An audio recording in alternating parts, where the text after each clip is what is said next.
Hey folks, so today we're going to compare the colour science from Lumix and Fujifilm. We're going to use my X-T4 with Eterna versus Natural and CinelikeD.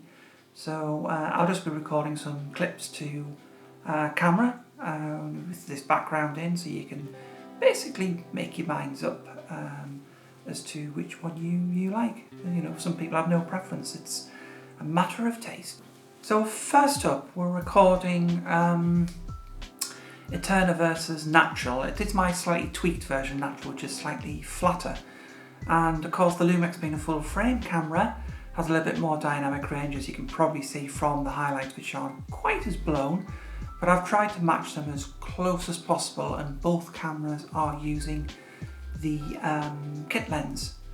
So it's difficult. I mean, I quite like the colours on the Lumix, but when you actually look at Eterna, it will give you that more flat look that you can play with and pull more back from the highlights without going as far as V-Log or whatever the camera's, F-Log I think on Fuji, and I can't remember what it is on Lumix, but they all have their own name for their log mode, which is like not raw, although the Lumix does support raw. But it's a much flatter profile where you can do colour grading, something I really would like to look at. So make your minds up, you know, which one. This is Natural on the Lumix and Eterna on the Fuji.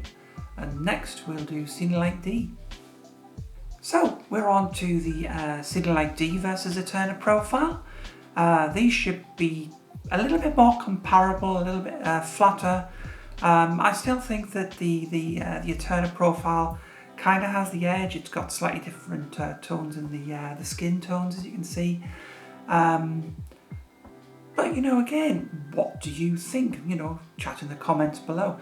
Do you like the Lumix or CinelikeD flat look out of camera? This is untouched. I won't be grading this or editing it. These are all. The idea of this is to show you what you can get out of camera if you want to do things with a quicker workflow.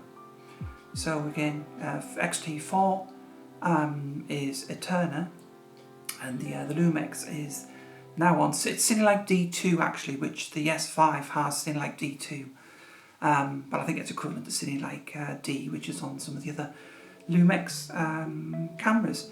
So again, very flat profiles. You should be able to do a little bit of grading on them if you want to and push them a bit more than the natural profile, but I do like the natural profile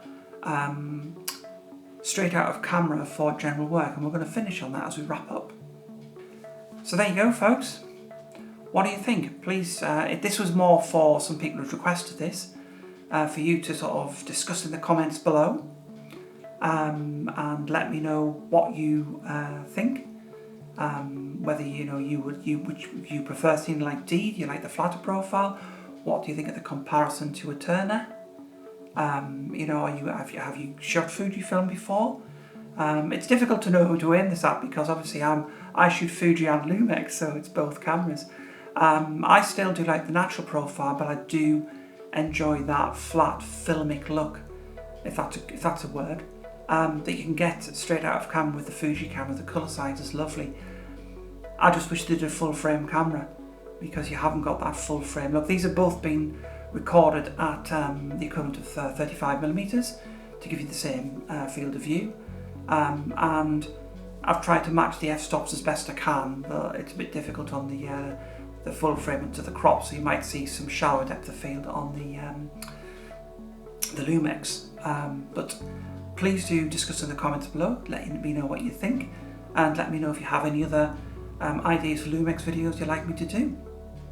In the meantime, please remember to like the video if you got value, click the bell for notifications and subscribe, and I will catch you all soon for another Lumix video. See you later folks, bye! Oh, and Merry Christmas. It's Christmas at the moment.